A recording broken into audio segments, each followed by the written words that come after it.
सांगली जिल्ह्यात दरवर्षी उद्भवणाऱ्या पूरस्थितीच्या पार्श्वभूमीवर बचाव आणि मदत कार्य अधिक प्रभावीपणे करता यावे यासाठी उद्योगमंत्री उदय सामंत प्रतिष्ठानच्या वतीनं सांगलीकरांना बोट प्रदान करण्यात आली।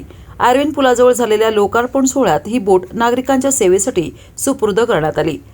सांगली जिल्ह्याला दरवर्षी पुराचा मोठा फटका बसत असल्याने पूरग्रस्त भागात नागरिकांना सुरक्षित स्थळी हलवणे तसेच मदत कार्य राबवण्यासाठी बोटींची आवश्यकता भासते। ही गरज लक्षात घेऊन शिवसेना पदाधिकाऱ्यांनी उद्योगमंत्री उदय सामंत यांच्याकडे बोट उपलब्ध करून देण्याची मागणी केली होती। त्या मागणीची दखल घेत उद्योगमंत्री उदय सामंत प्रतिष्ठानच्या वतीनं सांगलीसाठी मदत कार्यात उपयोगी पडणारी बोट प्रदान करण्यात आली।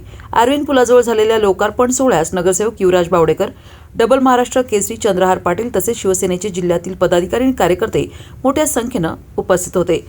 ही बोट पूर काळात नागरिकांच्या बचाव, स्थलांतर आणि आपत्कालीन मदत कार्यासाठी महत्त्वाची ठरणार असल्याची भावना उपस्थितांनी व्यक्त केली। शिवसेना माननीय एकनाथ शिंदे साहेबांच्या नेतृत्वाखाली वंदनीय बाळासाहेबांचा तंतोतंत विचार पुढे नेण्याचा प्रयत्न करत असते। त्याच्यामुळे मागच्या दौऱ्यामध्ये माननीय एकनाथ शिंदे साहेबांनी आम्हाला शिवसैनिकांना आदेश दिले होते की शासनाचं फंडिंग हे होत राहतं, परंतु समाजाप्रती आपलं काही कर्तव्य असतं।